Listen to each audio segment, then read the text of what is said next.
السلام علیکم ورحمۃ اللہ وبرکاتہ۔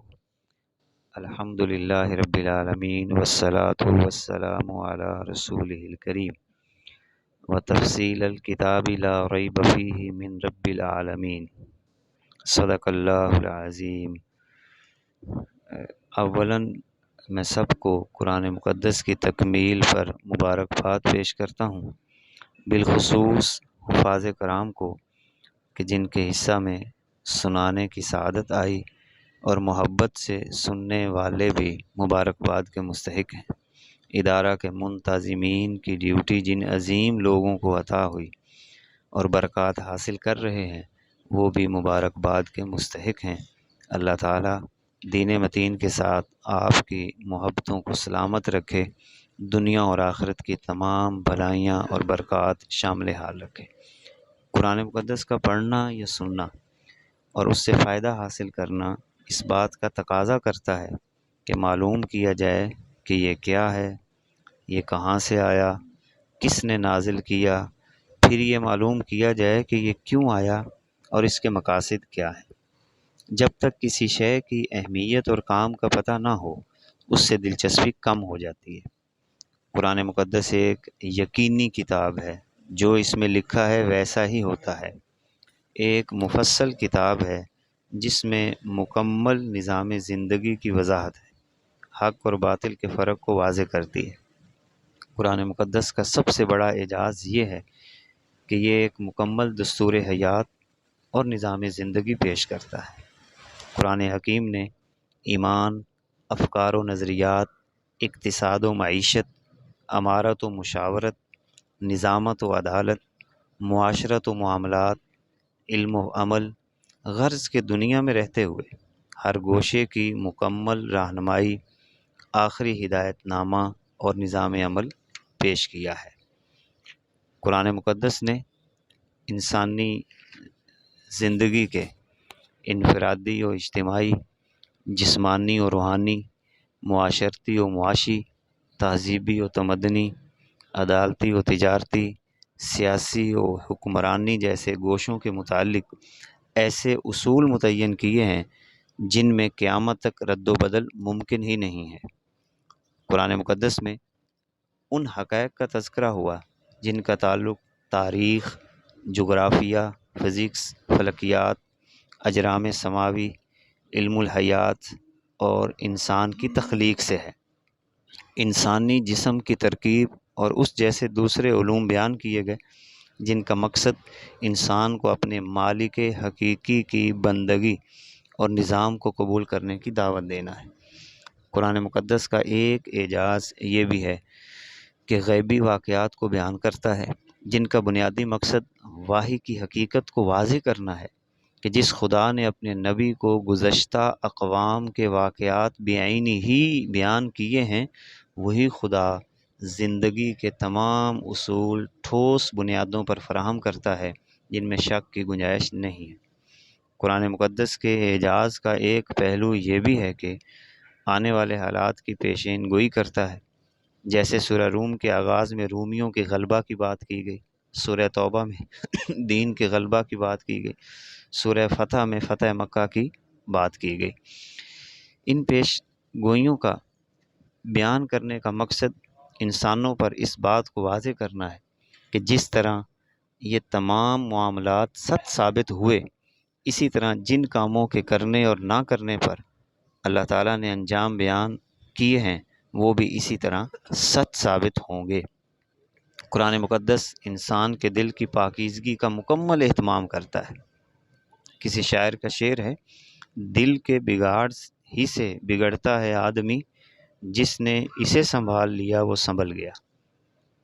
قرآن مقدس کو غور سے سننا کتنا قابل اہمیت ہے۔ سورہ اعراف میں اللہ تعالیٰ کا ارشاد ہے، اور جب قرآن پڑھا جائے تو اسے توجہ سے کان لگا کر سنو اور خاموش رہو تاکہ تم پر رحم کیا جائے۔ حضرت لیث فرماتے ہیں، جو شخص قرآن کریم کو توجہ سے کان لگا کر سنتا ہے، اللہ تعالیٰ کی رحمت سب سے جلد اسی کی طرف لپکتی ہے۔ یہ بات واضح ہے کہ جو لوگ قرآن کریم سے منہ پھیرتے ہیں وہ اتنا شدید نقصان اٹھاتے ہیں کہ بڑی سے بڑی دولت بھی اس نقصان کو پورا نہیں کر سکتی۔ اللہ تعالیٰ سورہ زمر میں ارشاد فرماتا ہے، آپ میرے ان بندوں کو خوشخبری سنا دیں جو غور سے بات سنتے ہیں اور بہترین انداز میں ان اچھی باتوں کی پیروی کرتے ہیں۔ وہی لوگ ہیں جنہیں اللہ نے ہدایت دی اور وہی لوگ عقل والے ہیں۔ صحیح بخاری کی روایت ہے، بلا شبہ تمہارا افضل ترین آدمی وہ ہے جو قرآن کریم سیکھے اور دوسروں کو اس کی تعلیم دے۔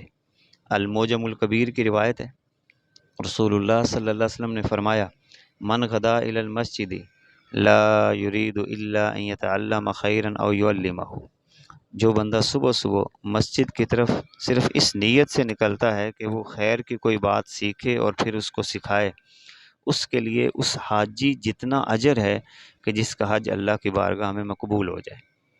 اور جو لوگ اپنی اولاد کو قرآن کی تعلیم سے آراستہ کرتے ہیں، ان کے لیے رسول اللہ صلی اللہ علیہ وسلم نے فرمایا، اس کے والدین کو 2 ایسی عظیم الشان پوشاکیں پہنائی جائیں گی کہ دنیا اور جو کچھ اس میں ہے ان کے مقابلہ کی نہیں ہوں گی۔ تب وہ دونوں ماں باپ کہیں گے، اے ہمارے رب، یہ ہمیں کیوں نصیب ہوئی ہیں؟ ان سے کہا جائے گا کہ تم دونوں کے بیٹے کی تعلیم قرآن کی وجہ سے۔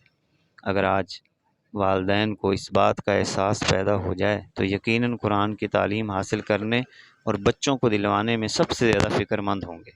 حضرت عمر رضی اللہ تعالیٰ عنہ کی مجلس شورا میں سب سے زیادہ وہ لوگ ہوتے تھے جو قرآن جانتے تھے اور پڑھتے تھے۔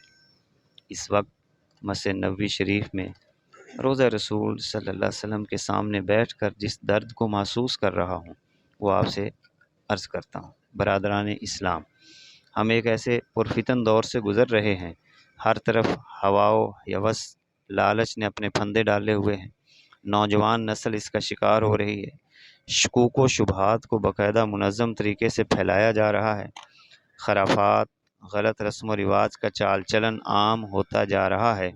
اس سے بچنے کا ایک ہی طریقہ ہے کہ عوام و خاص، رعایا و حکمران، جوان بوڑھے، مرد اور عورتیں، علماء اور مقتدی، سب کے سب مکمل اخلاص اور شعور کے ساتھ اللہ کی لاریب کتاب کی طرف رجوع کریں، تلاوت کو معمول بنائیں، قرآن کے معنی سمجھیں، غور و فکر سے پڑھیں، قرآن و سنت کے مطابق زندگی بسر کریں۔ یقین کریں یہی وہ چشمہ ہے جو ہماری پیاس بجھا سکتا ہے، یہی نہ ختم ہونے والا خزانہ ہے۔ اس خزانے کو حاصل کرنے کے لیے سنجیدگی ضروری ہے۔ عصر حاضر میں کثیر تعداد نے قرآن سے رشتہ توڑ لیا، دنیا کی حقیر چیزوں کو قرآن کے مقابلہ میں ترجیح دی۔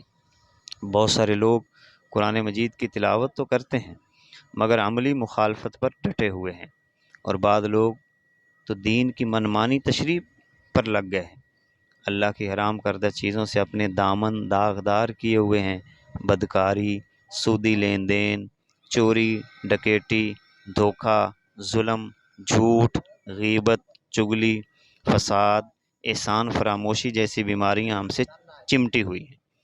نماز قائم کرنے، زکوٰۃ ادا کرنے، والدین سے حسن سلوک، صلہ رحمی، غرباء کی دلجوئی سے ہمارے دامن خالی ہو رہے ہیں۔ ان تمام حالات میں ہماری خوش نصیبی ہے کہ ہم قرآن سے کسی نہ کسی طرح جڑے ہوئے ہیں۔ آخر میں چند دعائیہ کلمات پر ہم آمین کہتے ہیں۔ اے اللہ، قرآن مجید کو ہمارے دلوں کی بہار بنا، سینوں کا نور بنا، پریشانیوں کا مداوا، غم اور الجھنوں سے نجات کا ذریعہ بنا دے۔ اے ہمارے کریم رب، قرآن مجید کی پیاس عطا فرما، اس کی چھاؤں میں جگہ عطا فرما، اس کی نعمتوں سے سرفراز فرما، اور قرآن کے ذریعہ عذاب ہم سے دور فرما۔ ہم اللہ سے مغفرت طلب کرتے ہیں، اپنے لیے اور تمام مسلمانوں کے لیے اسی سے بخشش مانگو، وہ نہایت معاف کرنے والا مہربان ہے۔ اللہ تعالی ہماری حاضری کو قبول فرمائے۔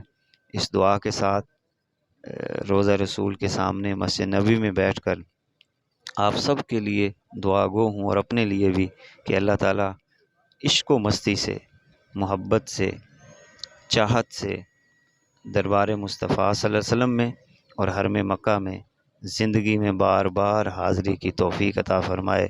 وآخر دعوانا ان الحمد للہ رب العالمین۔